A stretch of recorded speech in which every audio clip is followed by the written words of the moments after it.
कंटाळा आला या सगळ्या गोष्टींचा. तू इतकं डॉमिनेट करायला लागशील ना की उद्या जाऊन तुम्हाला नोकर बनवून टाकशील या घरातला. समर घेणार सर्वांसमोर आपल्या बायको म्हणजेच स्वानंदीची बाजू.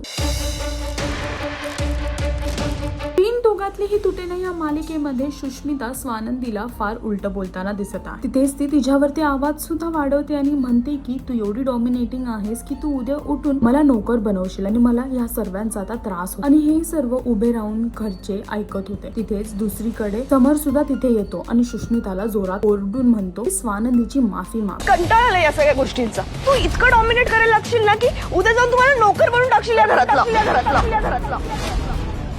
Sushmita enough, Smita enough, Smita enough, Smita enough. माझ्या बायकोवरती आवाज चढून बोललेलं मी खपवून घेणार नाही.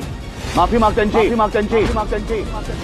हे सुद्धा म्हणतो की माझ्या बायकोवरती आवाज ओरडून बोललेलं मला चालणार नाही. मी हे खपवून घेणार नाही. थोड्याच वेळाने स्वानंदी खोलीत जाते आणि समरची माफी माग. सुष्मिता जे काय वागली त्यासाठी ती माफी मागते. पण तिथेच तिला समजवताना समर दिसतो. समर म्हणतो की दुसऱ्यांच्या चुक्यांची माफी तुम्ही का मागताय? तुम्ही जर चुकी केली नाहीये तर मला चालणार नाही तुम्ही माफी मागलेलं, तुमच्या तोंडून सॉरी ऐकलेलं. तर बघायचं हे आहे की विण दोघातली तुटे नाही या मालिकेमध्ये पुढे आपल्याला कुठलं वळण पाहायला मिळणार हे पाहण्यासाठी मालिका पहा आणि अजून अशी लेटेस्ट अपडेटसाठी टेलीचक्कर रिजनला सबस्क्राईब करायला विसरू नका.